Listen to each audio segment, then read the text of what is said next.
Normalmente, até pela minha experiência como executivo de marketing ao longo dos anos, quando a gente fala de board, de C-level, eles normalmente vão ter aquela métrica, aquele KPI que eles olham é o mais importante, até porque na tomada de decisão, no dia a dia, é bem difícil para eles olhar tudo.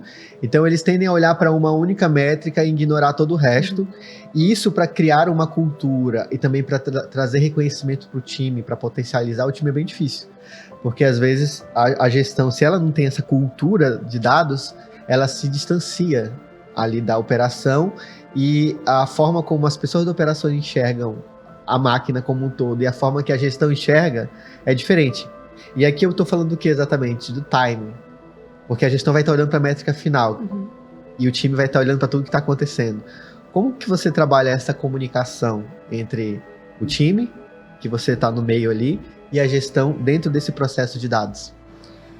Muito integração, né? A gente precisa integrar e colocar todo mundo em parte do processo. Então, agora que a gente chega em final do ano, a gente está chegando em época de planejamento, e qual vai ser o teu KPI principal? Quanto em vendas todo mundo aí preocupado com o planejamento, só quero fazer a pergunta.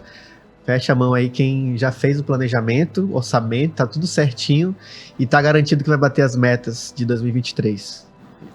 Dá para esconder embaixo da mesa? Então, esse momento é o que a gente vê, assim, né? O que o marketing vai me trazer em vendas para o ano que vem? Ponto número 1. E aí a gente vê do outro lado a nossa equipe trabalhando com toda a base para se chegar nesse resultado final. E aí o que eu costumo fazer, né? O que a gente traz, assim? Traz a diretoria para dentro das ações, traz as pessoas das outras equipes para dentro das nossas ações, para dentro de gravação de vídeo, para dentro de gravação de Reels, para produzir conteúdo para a jornada, para falar para o comercial, dar o feedback, olha, aquela venda principal do mês veio de uma ação de orgânico do WhatsApp, das nossas ações do site. E aí as pessoas começam a se conectar, né? Todo mundo começa a entender que o resultado final está aqui, mas toda a operação começou lá no início, tem toda uma jornada. E isso tem funcionado muito bem, porque aí as pessoas começam a entender, no lançamento daquele produto, teve toda a interação de marketing com o produto, com a operação, que treinou franquias, que treinou todo mundo e lançou. E aí a diretoria começa a entender e todo mundo se integra. Funciona muito bem, assim. Legal. Eu costumo dizer que essa integração de vendas, de marketing, todos os times, é um dos outros grandes desafios quando se fala não só de dados, mas de relacionamento. E aí a gente tem um termo que normalmente se usa dentro de empresas, especialmente quando essas empresas começam a escalar. Quando tá no comecinho lá, quando são 7, 6 pessoas dentro de uma sala, é muito simples. O problema é quando isso começa a crescer e trazer líderes diferentes e a gente começa a criar uma cultura de silos, que é ao contrário da cultura integrada de data oriented e data driven, né? Então você tem cada um puxando para o seu próprio parquinho, né? Cada um quer a sua própria métrica. E tem 2 desafios aqui, eu queria que a gente explorasse um pouquinho eles. Como integrar esses times, fazer com que eles trabalhem em conjunto.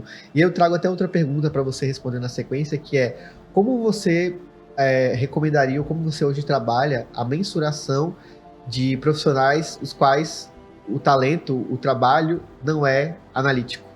Vamos falar do design, por exemplo. Como é que o design mensura o impacto? Porque falar para o cara do Facebook Ads que ele tem que olhar os KPIs ali é legal e que aquele é o resultado dele, mas e a galera criativa? Então, voltando aqui, como derrubar esses silos, evitar que esses silos aconteçam entre as áreas e como juntar essas equipes orientadas a dados e também como trabalhar para essas pessoas que são mais criativas e a forma de mensurar o trabalho delas e o impacto na operação é diferente.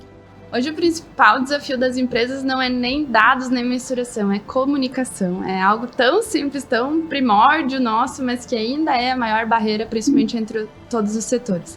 Aí existem processos mais oficiais ou formais de reuniões, de alinhamento, etc. Mas é no dia a dia, nas trocas informais que isso também acontece. Então, claro, todos os alinhamentos entre áreas são fundamentais, mas a questão de novo, assim, trazer todas as áreas para dentro de uma operação e da estratégia de marketing, porque na minha visão, marketing é uma visão muito estratégica, ela que influencia e ela que é o pontapé inicial de muitas ações que às vezes nem estão diretamente ligadas com marketing, mas como o marketing abrange todas as áreas, ela é uma grande potencializadora. Então hoje, eu gosto muito de me posicionar e posicionar meu time como à frente das coisas, de como o tomador de iniciativa de todas as ações, porque a gente consegue conectar e trazer todos esses setores. Então essa integração entre os setores, e não em rotinas formais, mas informais, para mim funciona bastante, assim, tem funcionado muito. E agora a pergunta capciosa aí do design. Já não só o designer, não só o designer, parte criativa, né? Boa. Todo mundo que é criativo, quero ver como é que mensura os criativos. Legal. Já trabalhei muito com métricas de entrega, assim, que não necessariamente são mais de retrabalho, de tempo, etc. Mas isso tem muito a ver com a produção e não com o dado e resultado em si, né? Que para mim não é tão valioso. Mas o que a gente vê é que a peça, a criação, o conceito, ele impacta e influencia diretamente no engajamento, na ação e no eu querer ou não levantar a minha mão e pedir um orçamento ou baixar um material. Então, o que eu estimulo muito é buscar referências e testar diferentes formas do mesmo criativo. Por exemplo, se eu estou trabalhando um calendário de social media e eu estou só trabalhando com imagens, com o mesmo formato, com a mesma base, e o engajamento continua linear, para e pense e faz diferente. O que eu poderia fazer diferente? Se eu trocasse as cores, porque a minha identidade visual me permite fazer algumas variações, e o quanto isso traz de resultado. E hoje a gente consegue testar isso, né? Por exemplo, no Facebook Ads, a gente consegue fazer um teste de criativo. Sim. E a gente consegue ver o quanto um performa mais que o outro. E isso que eu tento e trago para estimular a parte criativa de diferentes formas de engajar e de comunicar com o nosso público final, né? E tem funcionado bem. Bom, eu acho que até nível de comunicação, falando só dessa parte de designer, né? A gente tem, por exemplo, para site, quem é mais aqueles heavy users de plataformas, né? De soluções, a gente tem o Microsoft Clarity, tem o Hotjar, que são ferramentas que permitem que você mapeie o que o usuário está fazendo e consiga ter uma expectativa melhor. Os próprios testes AB das plataformas, né? Em todas as plataformas você consegue mensurar. E eu acredito que para conectar os criativos a essa performance, e o criativo aqui não só, o cara da copy também, isso. O pessoal que faz o design, o pessoal que faz o roteiro, até nesse nível a gente consegue ter uma mensuração de dados, né? Que, por exemplo, você consegue olhar um episódio do podcast ou do YouTube e entender onde que o dropout aconteceu, onde que as pessoas perderam o interesse. E aí você consegue analisar várias coisas diferentes ali, né? Vai analisar o quadro do vídeo, o conteúdo, a informação, o tempo da mensagem, e aí a partir disso tomar decisões em que vão impactar a equipe. Eu acredito também que a comunicação, como você falou, é o grande desafio, né? E comunicação vai além de dados. Na verdade, comunicação é metadados. Se a gente for falar um pouco de forma técnica, comunicação é metadados. Você tem um processo, um passo a passo, que você usa ou que você recomendaria que as pessoas começassem a utilizar para melhorar a comunicação entre equipes e também tanto na equipe interna sua, os stakeholders internos, quanto os externos? Às vezes a gente acha que a gente está comunicando tudo e está sempre por dentro e informando as pessoas do processo, mas é um erro muito grande que a gente comete, é uma precipitação.